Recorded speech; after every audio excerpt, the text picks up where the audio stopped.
اس کو اللہ تعالیٰ نے 3 چیزوں میں چھپا دیا ہے۔ جب تک آپ ان 3 چیزوں کا ادب نہیں کرو گے تو یہ علم جو ہے اس کی روشنی، اس کی چمک، اس کی دمک آپ کو نظر نہیں ہے۔ علم ایک روشنی ہے، ایک چمک ہے، ایک دمک ہے، جو اس کی چمک انسان کی زبان میں ہوتی ہے، اس کی آنکھوں میں ہوتی ہے، اس کے کانوں میں ہوتی ہے، اس کے دل میں ہوتی ہے، اس کے دماغ میں ہوتی ہے۔ گویا یہ علم کی جو روشنی جو ہے اس کے ہر عضو میں ہوتی ہے۔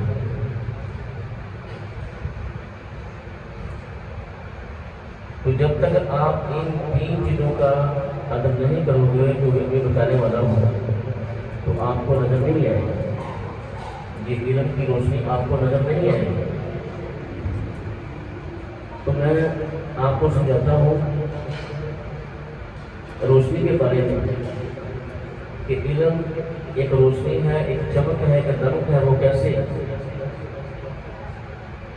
وہ ایسے کہ کسی بچے نے مثال کے طور پہ وہ قرآن پاک اوپر سے دیکھ کے پڑھا نہیں ہوا، قرآن اوپر سے دیکھ کے پڑھا نہیں ہوا، اس کے سامنے لا کے آپ رکھ دیں، قرآن پاک لے کے رکھتے ہیں، ہماری قدر لا کے رکھتے ہیں، سپارہ لے کے رکھتے ہیں اور اس کو کہیں پڑھے، کیا وہ پڑھ سکے گا؟ جس نے پڑھا ہی نہیں، اس کے پاس روشنی ہے ہی نہیں، یہ چمک اس کے پاس ہے ہی نہیں، حالانکہ اس کو نظر آ رہا ہے، دیکھ رہا ہے، لیکن یہ علم کی روشنی جو ہے اس کی آنکھوں میں نہیں ہے، اس کے دماغ میں بھی نہیں، اس کے دماغ میں بھی نہیں۔ یہ روشنی جو ہے دماغ میں کیسی ہوتی ہے؟ مثال کے استاد کہتے ہیں پڑھو گے یا یہ الذین آمنوا لا تکونوا کالذین آذوا موسیٰ یا ان شجرۃ الزقوم، تو فوراً جو ہے فوراً ذہن کدھر جائے گا؟ دماغ کیا بتائے گا کہ یہ فلاں صورت ہے، اس کا یہ فلاں حکم ہے، تو گویا کہ یہ روشنی اس کے دماغ میں ہے، تو فوراً اس کو پتہ چل گیا، تو کیا ہے وہ پڑھنا شروع کر دے گا، اس کے دماغ میں ہے۔ اور دل جو ہے، دل میں کس طرح سے ہے؟ دل فیصلہ دے رہا ہے دماغ کو، ہاں جیسے تو کہہ رہا ہے ایسے ہی ہے، یہ فلاں صورت ہے، فلاں رکوع ہے اس کا، تو یہ اس کو چھپایا ہے 3 چیزوں اللہ پاک نے۔ جب تک آپ ان 3 چیزوں کا ادب نہیں کرو گے، آپ ان 3 چیزوں کا ادب نہیں کرو گے تو یہ روشنی نظر نہیں آئے گی۔ سب سے پہلے جو کتاب آپ پڑھ رہے ہیں اس کا ادب، اس کا ادب کیا ہے بیٹا؟ اس کا ادب یہ ہے، ایک تو اس کو بغیر وضو کے ہاتھ میں لگانا، کبھی ہاتھ لگانا بغیر وضو کے، قرآن پاک کو بغیر وضو کے ہاتھ نہیں لگانا۔ اور اس کا ادب ایک یہ بھی ہے کہ قرآن پاک کو بائیں ہاتھ سے نہ پکڑنا، جب بھی پکڑنا ہے دائیں ہاتھ سے پکڑنا، جب بھی قرآن پاک پکڑنا ہے دائیں ہاتھ سے پکڑنا ہے، بلکہ اگر دونوں ہاتھوں سے آپ پکڑیں تو زیادہ بہتر ہے، دونوں ہاتھوں سے پکڑنا پڑتا۔ اگر ایک ہاتھ مصروف ہے تو پھر دائیں ہاتھ سے پکڑیں۔ اس کا ادب ایک یہ بھی ہے کہ اس کو ہاتھ کو پکڑ کے جھوٹ نہیں بولنا، جھوٹ تو ویسے ہی نہیں بولنا۔ ہمارے پیارے نبی صلی اللہ علیہ وسلم فرماتے ہیں کہ وہ مسلمان ہی نہیں، مسلمان سے سارے گناہ ہو سکتے ہیں اور سب گناہ ہو سکتے ہیں، جھوٹ بولنے والا گناہ مسلمان سے نہیں ہو سکتا۔ مطلب کیا ہے جو جھوٹ بولتا ہے مسلمان کی اس لیے جھوٹ نہیں بولتا اور پوری کوشش کریں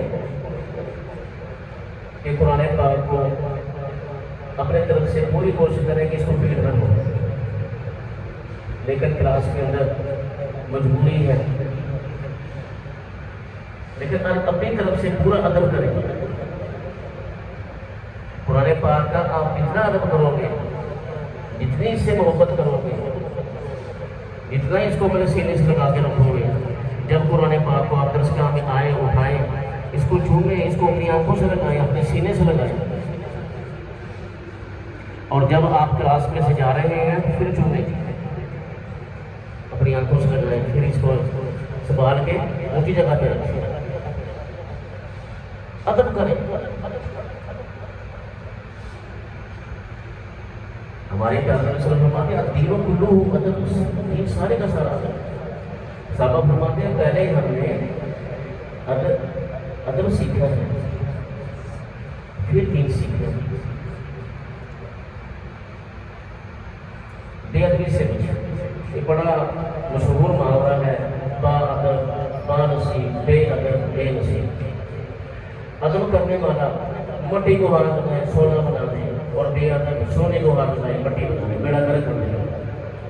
بے ادبی سے بچیں، قرآن پاک ادب سب سے پہلے۔ دوسرا، اساتذہ کرام جن سے آپ علم حاصل کر رہے ہیں، اساتذہ کرام جن سے آپ علم حاصل کر رہے ہیں، ان کا ادب، ان کا ادب کیا ہے؟ یہ تو خدمت ہوتی ہے، استاد نے کہا بیٹا پانی لے آؤ یا فلاں کام کر دو، یہ تو خدمت ہے۔ ادب کیا ہے؟ ادب یہ ہے کہ استاد جو آپ کو ہدایت فرما رہے ہیں، بیٹا آپ اس طرح سے علم حاصل کریں، اس طرح سے سب یاد کریں، سب کی اس طرح سے سنائیں، نماز اس طرح سے پڑھیں، جو آپ کو آپ کی تربیت کے بارے میں جو بھی ہدایت اساتذہ کرام اچھی باتیں آپ کو بتا رہے ہیں ان پہ عمل کریں، یہ ہے۔ اور کوشش کریں کہ استاد سے آگے نہ چلیں۔ جتنا آپ ادب کرو گے اپنے اساتذہ کا، قرآن پاک کا، یہ روشنی اسی طرح سے، یعنی کہ آپ کا سینہ کھلتا جائے گا، سینہ کھلتا جائے گا۔ اللہ پاک میں آپ کے حافظ کھلی کر دیں گے، سینے کو کھول دیں گے، اچھے آپ حافظ بنیں گے، اچھے قاری بنیں گے، اور یہ علم بھی آپ کو پھیلا دے گا، علم نافع بنے گا ادب کرنے کی وجہ سے۔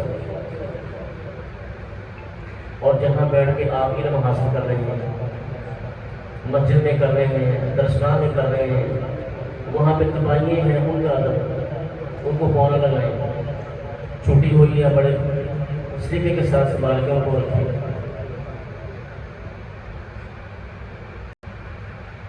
جتنا آپ ادب کریں گے اتنی کامیابی آپ کے قدم چھوڑیں گے، اور جو بے ادبی کریں گے،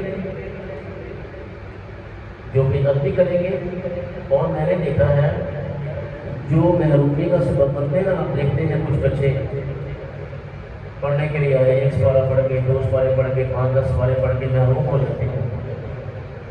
اس کی وجہ کیا ہوتی ہے؟ اس کی وجہ بیٹا یہی میں نے اپنی زندگی میں الحمدللہ 34-35 سال مجھے قرآن پاک خدمت میں گزر گئے ہیں، میرے الحمدللہ اللہ کا بڑا احسان فضل ہے۔ تو میں نے اپنی زندگی میں دیکھا ہے کہ ان کے بچوں کو دیکھا کہ وجہ کیا بنی ہے، ان کی وجہ یہ بنی ہے کہ بے ادبی کرتی ہے۔ ادب کرنے والا بچہ میں نے محروم ہوتا نہیں دیکھا، میں نے دیکھا کہ ادب کرنے والا محروم ہوتا ہے۔ بے ادبی ہوئی ہے، اس نے کوئی استاد کی بے ادبی ہے، قرآن پاک کی بے ادبی، بے وضو جو ہے اس کو ہاتھ لگاتا رہا، بے وضو نماز پڑھتا رہا، بے ادبی کی ہے۔ اپنے استاد کے بارے میں اس کے دل میں بغض پیدا ہو گیا، اپنے استاد کو اچھا نہیں سمجھتا، بے ادبی اس کے اندر آئی ہے۔ کوئی بھی آئی ہے، استاد کی آ گئی ہے، اپنے ماں باپ کی بھی ادبی آ گئی ہے، ماں باپ کو بے ادب ہو گئے ہیں، جس کی وجہ سے محرومی بنتی ہے۔ اس لیے بیٹا جو سیکھنا ہے جو سیکھنا ہے چاہتے ہو ایک اچھا ہم علم حاصل کریں تو مدرسے بس یہی ہمارے سامنے بتایا ہے اور یہی میں آپ کو پیغام دے رہا ہوں. اللہ پر بھی توفیق عطا فرمائے.